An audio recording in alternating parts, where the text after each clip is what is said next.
Hello guys, Educare में आपका स्वागत है। आज हम बात करेंगे रोमन एम्पायर की। रोमन एम्पायर की स्थापना 753 बीसी में हुई थी। लेजेंड के अनुसार ये सिटी दो ब्रदर के द्वारा स्थापित की गई थी, जिनका नाम रोमुलस और रीमस था। रोमुलस और रीमस को उनके अंकल ने एक नदी के किनारे छोड़ दिया था और उनको एक शी वुल्फ ने बचाया। बाद में इन दो भाइयों को एक शेपर्ड ने बचाया और उन्हें आगे पाला। रोमुलस और रीमस ने डिसाइड किया कि वो पैलेंटाइन हिल पे ही अपना एक नया सिटी बनाएंगे। रोमुलस और रीमस की बाद में मतभेदों के कारण आपस में लड़ाई हो गई, जिसमें रीमस की मृत्यु हो जाती है रोमुलस के द्वारा। रोमुलस अपने नाम पे एक सिटी बनाता है जिसका नाम होता है रोम।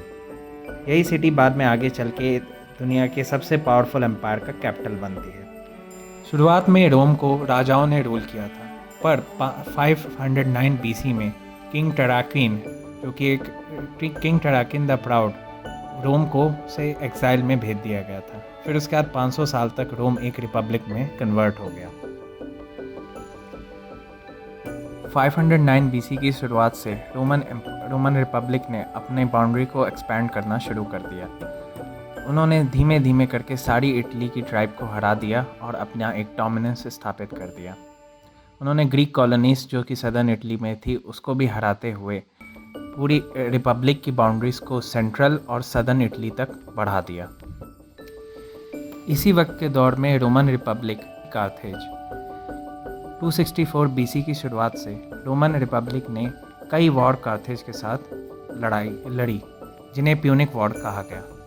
3 वॉर टोटल लड़ी गई रोमन रिपब्लिक और कार्थेज में, जिसमें रोमन रिपब्लिक ने स्पेन, सिसिली, नॉर्दर्न इटली और नॉर्थर्न अफ्रीका के कई पार्ट्स को गेन किया। का अंत 146 बीसी में हुआ डिस्ट्रक्शन ऑफ कार्थेज के उसके बाद रोमन एम्पायर ने पूरी तरीके से अपना डोमिनेंस यूरोप में स्थापित कर दिया। उसने कई ग्रीक के पावरफुल सिटी स्टेट्स जैसे कि सेल्यूसिड एम्पायर को भी अपने अंडर ले आया। पोलिटिकली रोमन एम्पायर में सब कुछ सही नहीं था। जब रोमन एम्पायर एग्जिस्टेंस में आया तो पावर जो है सेनेट के हाथ में पहुंच गई। दोस्तों, रोमन रिपब्लिक की जो पावर थी वो 2 हिस्सों में बटी हुई थी। एक बॉडी था उनका सेनेट और दूसरा बॉडी था उनका काउंसिल।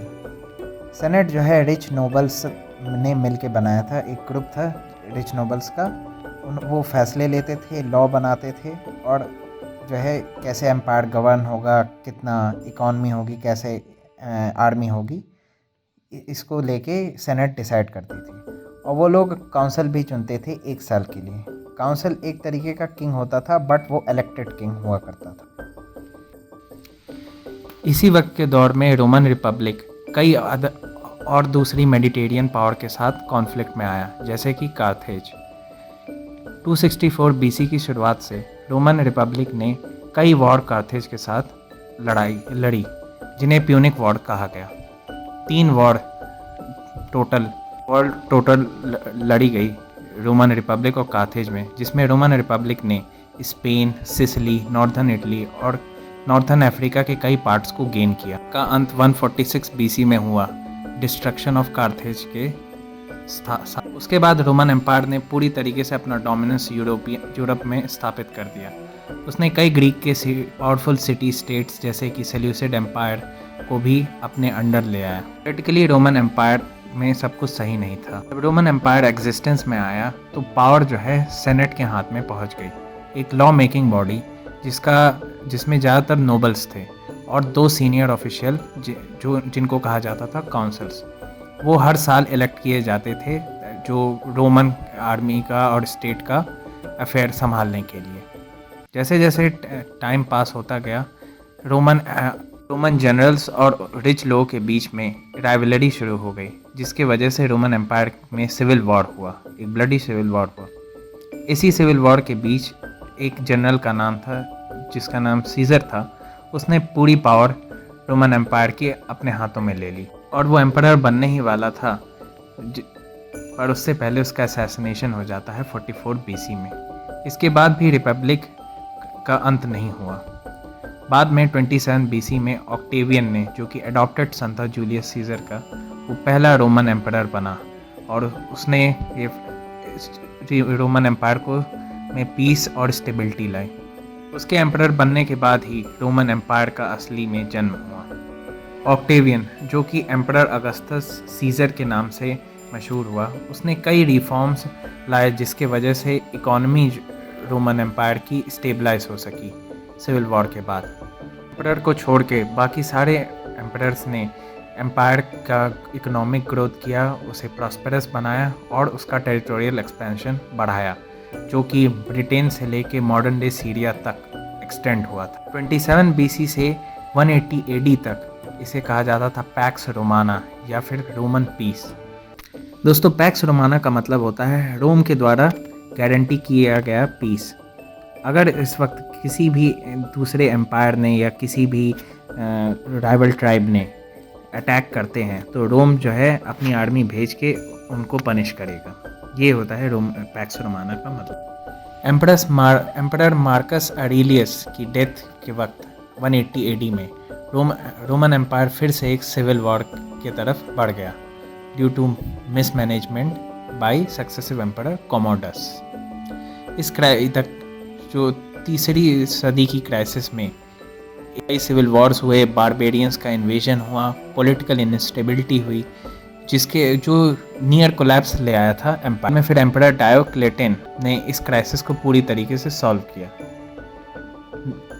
उन्होंने देखा कि एडमिनिस्ट्रेटिव पार्ट जो एम्पायर का है वो बहुत ही डिफ़िकल्ट है, क्योंकि ये बहुत बड़ा एम्पायर है, इसे गवर्न करना बहुत ही इम्प्रैक्टिकल था और बहुत ही डिफ़िकल्ट था। इसीलिए 286 AD में एम्पायर को 3 हिस्सों में बांट दिया गया। पहला हिस्सा जो कि वेस्टर्न हाफ था, जिसमें maximum parts of European cities थीं और ब्रिटेन का कुछ हिस्से थे। दूसरा हिस्सा ईस्टर्न हाफ हुआ, जो आपका इजिप्ट, इज़राइल और various parts of middle east का था। वेस्टर्न रोमन एम्पायर बाद में जो है रोम द्वारा गवर्न किया गया और ईस्टर्न रोमन एम्पायर बिजेंटीन द्वारा गवर्न किया गया, जो कि उनकी एक दूसरी सिटी हो गई थी ऐसा कैपिटल। आफ्टर इफेक्ट्स जो सिविल वॉर के थे वो पूरी तरीके से एम्पायर को सही नहीं कर पाए। आफ्टर इफेक्ट्स जो थे सिविल वॉर के, उससे एम्पायर पूरी तरीके से बाहर नहीं आ पाया 4th सेंचुरी तक। कई डायनेस्टिक इंट्रीग्स थे, मिलिट्री कूप हुए after the death of Diocletian. कई और क्राइसिस हुई जिसकी वजह से रोमन एम्पायर और कमज़ोर हो गया और उसकी आर्मी और बॉर्डर्स दोनों ही कमज़ोर हो गए। अलग अलग बारबेरियन ट्राइब्स जो कि नॉर्थ से ईस्ट से लगातार एम्पायर पे इन्वेड करती रहीं और उससे एम्पायर और वीक होता गया। गॉथ्स, जर्मैनिक ट्राइब्स लगातार एम्पायर को अटैक करती रहीं फ्रॉम 395 AD। दोस्तों, रोमन एम्पायर के बंटने के कारण तो रोम की जो शक्ति थी वो और ज़्यादा कमज़ोर हो गई। कई जो ट्राइब्स अटैक करती थीं ईस्टर्न रोमन एम्पायर को, उनको जो है ईस्टर्न रोमन एम्पायर ब्राइब देके वेस्टर्न रोमन एम्पायर पे अटैक करवाता था। तो दोस्तों, ये थी रोमन एम्पायर की एक शॉर्ट समरी। अगर आपको ये वीडियो पसंद आई है तो इसे हमारे चैनल को सब्सक्राइब करें और लाइक करें।